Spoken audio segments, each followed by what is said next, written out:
ఈరోజు శనివారం 6వ తారీఖు జనవరి 6 కదండి. ఈరోజు కనుక మీరు ఈ పరిహారం చేసినట్లయితే విశేష ఫలితం కలుగుతుందని చెప్పవచ్చండి. ఈరోజు రాత్రికి జీలకర్రతో ఈ పరిహారం చేయాలండి. జీలకర్రని ఈ ప్రదేశంలో పెట్టి పడుకుంటే చాలండి. తెల్లవారేసరికల్లా మీ ఇంట్లో ఉన్నటువంటి సమస్యలన్నీ తీరిపోయి దరిద్రం అంతా పోవడానికి అవకాశం ఉంటుంది. అద్భుత ఫలితాలు కలుగుతాయని చెప్పాలి. అష్టైశ్వర్యాలు సిద్ధిస్తాయి. మీ జీవితం మారిపోతుందని చెప్పాలి. ఈ పరిహారం చేయాలి అంటే ఖచ్చితంగా మీకు మేలు జరుగుతుందండి ఇది కనుక చేసినట్లయితే. ఎందుకంటే జీలకర్ర అనేది శక్తివంతమైనటువంటి పదార్థం అండి. జీలకర్ర గురించి చాలామందికి తెలియదు. శనివారం పూట సాయంత్రం చీకటి పడిన తర్వాత ఈ పరిహారాన్ని చేసుకోవాలండి. జీలకర్రకు నెగిటివ్ ఎనర్జీని తొలగించేటువంటి అరుదైన శక్తులు ఉంటాయండి. కానీ ఈ విషయం చాలామందికి తెలీదు. చాలామంది తాంత్రిక రహస్యంగా జీలకర్రతో చేసేటువంటి పరిహారం అండి ఇది. తాంత్రిక శాస్త్రాలలో ఈ పరిహార శాస్త్రాలలో జీలకర్రకు ఎంతో ప్రాధాన్యత ఉందండి. పరిహారాల పరంగానే కాదు, ఆరోగ్యపరంగా కూడా జీలకర్ర అన్ని రకాలుగా ఉపయోగపడుతుందండి. మనం రోజు తినేటువంటి వంటకాల్లో జీలకర్రను కంపల్సరీగా యూస్ చేసుకుంటూ ఉంటాం కదా. మసాలా దినుసుల్లో భాగమైనటువంటి ఈ జీలకర్రను రెగ్యులర్గా యూస్ చేసుకుంటూ ఉంటాము. తీసుకోవటం వల్ల హెల్త్ ఇష్యూస్ కానీ ఏమైనా ఉన్నాయన్నా కూడా పోతాయని చెప్పి ఆరోగ్య నిపుణులు చెప్తున్నారు. జీలకర్రలో ఉండేటువంటి ఎనర్జీ వలన మనకి క్రిమి సంహారకాల నుంచి ప్రొటెక్ట్ చేయబడుతుందండి. జీలకర్రను కరెక్ట్ మోతాదులో యూస్ చేసుకుంటే పొట్టకు సంబంధించినటువంటి సమస్యలు అనేవి తొలగిపోతాయి. ప్రతిరోజు ఉదయాన్నే ఖాళీ కడుపుతో జీలకర్ర నీటిని కనుక తాగినట్లయితే రోగనిరోధక శక్తి అనేది పెరుగుతుంది. ప్రస్తుత కాలంలో చాలామంది ఔషధ గుణాలను కలిగినటువంటి మూలికల కషాయాన్ని తయారు చేసుకుని తాగుతూ ఉంటారు. కారణం శరీరంలో యాంటీబయాటిక్ అనేది పెరుగుతుంది అని చెప్పి. అయితే మూలికలతో పాటు జీలకర్రతో చేసినటువంటి నీటిని తాగడం వలన రోగనిరోధక శక్తి అనేది పెరుగుతుందండి. ప్రతిరోజు వంటల్లో కంపల్సరీగా జీలకర్రని యూస్ చేసుకుంటూ ఉంటాము. మహర్షులు చెప్తూ ఉంటారు. అలా వాడడం వల్ల చాలా రకాల అనారోగ్య సమస్యలు అనేవి రాకుండా ఉంటాయి. జీలకర్రతో ప్రత్యేకించి శనివారం రోజు రాత్రి సమయంలో ఈ పరిహారం కనుక చేస్తే చాలండి. సరికల్లా మీకున్న సమస్యలు మ్యాక్సిమం పోతాయండి. సకల ఐశ్వర్యాలు సిద్ధిస్తాయని శాస్త్ర పరిహారాలు చెప్తున్నాయండి. మరి శనివారం రోజు జీలకర్రతో ఏం చేయాలి తెలుసుకుందామండి. ఇది తెలుసుకునే ముందు వెంకటేశ్వర స్వామి వ్రతకల్పంలో ఒక చిన్న కథ విందామండి. పూర్వకాలంలో అవంతి దేశంలో భాగ్యనగరం అనే పట్టణం ఉండేది. దానికి తగినట్టుగానే అనేక మంది భాగ్యవంతులు ఉండేవారండి ఆ పట్టణంలో. వారు తమ సంపదలను చూసుకుని గర్విస్తూ ఉండేవాళ్ళు. సామాన్యులను అతిహీనంగా చూస్తూ ఉండేవాళ్ళు.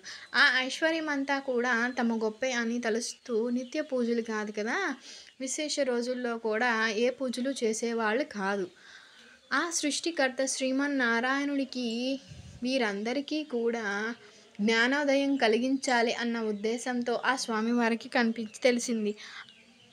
ఆ రోజున ధనవంతులందరూ అనేక రకాల విందులు విలాసాలలో మునిగి తేలుతూ ఉంటారు. ఆ పట్టణ తూర్పు వీధుల్లో గల శ్రీ వెంకటేశ్వర స్వామి వారి ఆలయంలో కనీసం దీపం వెలిగించి నాదుడు కూడా కరువయ్యాడన్నమాట. ఆ రోజు శనివారం. కానీ ఆ పట్టణంలో ఒక్కరు కూడా ఆ ఆలయానికి పూజాది కార్యక్రమాలు నిర్వర్తించాలన్న ఆలోచన ఎవ్వరికీ లేదు. సాయంత్రం ఉన్నట్టుండి దట్టమైన మబ్బులు కమ్ముకొస్తున్నాయి. బ్రహ్మాండమైనటువంటి కుంభ వృష్టి కలుగుతుంది. వ్యాపారులందరి ఇల్లు కూడా నీట మునిగి సాగుతాయి. అంతా గాఢాంధకారంగా మారిపోతుంది. తెల్లవారేసరికల్లా ఊరంతా నీలమెట్టం అయిపోతుంది. అపారుల ఇళ్ళన్నీ కూలిపోతాయి. అన్ని ఐశ్వర్యాలు పోయి చివరకు కట్టు బట్టలతో మిగులుతారు. ఎందుకు ఈ ఉపద్రవం, ఎందుకు ఈ జలప్రళయం అని చెప్పి ఆలోచిస్తారు. ఎవ్వరికి అంతు పట్టదు. అంతలో వారికి ఒక విశేషం కనిపిస్తుందండి. ఊరి చివరన ఉండేటువంటి పూరిపాకలు చెక్కు చెదరకుండా ఉంటాయి. వారికి ఐశ్వర్యం కలుగుతుంది. ఇంత కుంభవృష్టిలోనూ ఈ పూరిపాకలు ఏ విధంగా ఉన్నాయి అని చెప్పి వారిలో వారు అనుకుంటూ ఉండగా ఇంతలో ఒక పెద్ద మెరుపు వస్తుంది. ఆకాశవాణి ఈ విధంగా చెప్తుందన్నమాట. ఓ మూర్ఖులారా, మీ సంపదలన్నీ మీ గొప్పతనం అని తెలుసుకోవడం వల్లనే ఈ విధంగా జరిగింది. ఆ పూరి గుడిసెల్లో నిడిచేటువంటి దేవయ్య నాకు ప్రియ భక్తుడు. అతి సామాన్యుడైనటువంటి దేవయ్య ప్రతిరోజు మీ ఊరిలో ఉండేటువంటి వెంకటేశ్వర స్వామి ఆలయంలో దీపాన్ని వెలిగిస్తాడు.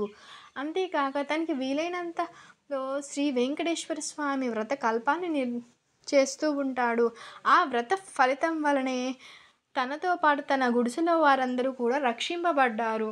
మీ అందరూ కూడా ఆ వ్రతం ఆచరించిన ఎడల మీ ఐశ్వర్యాలను తిరిగి పొందగలరు అని చెప్పి వినిపిస్తుంది.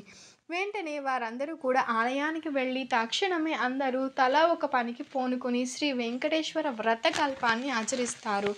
ఆ వ్రత ఫలితంగా అందరి గృహాలు పూర్వరూపంలో కనిపిస్తాయి. అది మొదలుగా ఆ వర్తకులందరూ కూడా శ్రీవారి భక్తులై శ్రీ వెంకటేశ్వర వ్రతకల్పాన్ని ఆచరిస్తూ బ్రతికినంతకాలం సుఖ సౌఖ్యాలతో ఉంటూ చివరికి ముక్తిని పొందుతారు. శనివారం అనేది వెంకటేశ్వర స్వామికి ఎంతో ఇష్టమండి. ఈరోజు జీలకర్రతో కనుక పరిహారం చేస్తే అద్భుత ఫలితాలు వస్తాయి అని పండితులు చెప్తున్నారండి. జీలకర్ర అందరి ఇళ్లల్లోనూ సామాన్యంగా ఉంటుంది. ఎవరైనా సరే ఈ పరిహారం చేసుకోవచ్చండి. రూపాయి కూడా ఖర్చు అవ్వదు. అసలు ఏం చేయాలి అంటే ఎవరైతే తీవ్రమైన అప్పుల సమస్యలతో బాధపడుతూ ఉంటారో, ధన సమస్యలతో దిగులు పడుతూ ఉంటారో వారందరూ కూడా ఈ పరిహారం చేసుకోవచ్చండి.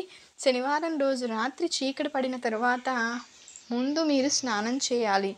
స్నానం చేయకముందు ఈ పరిహారం చేయవద్దు. స్నానం చేసి భోజనం చేసుకొని ఈ పనులన్నీ పూర్తి చేసుకున్న తరువాత ఒక తెల్లని కాగితం తీసుకోవాలి. తరువాత ఆ పేపర్లో 2 స్పూన్ల జీలకర్ర వేయాలి. జీలకర్ర పైన చిటికెడు పసుపు వేయాలి.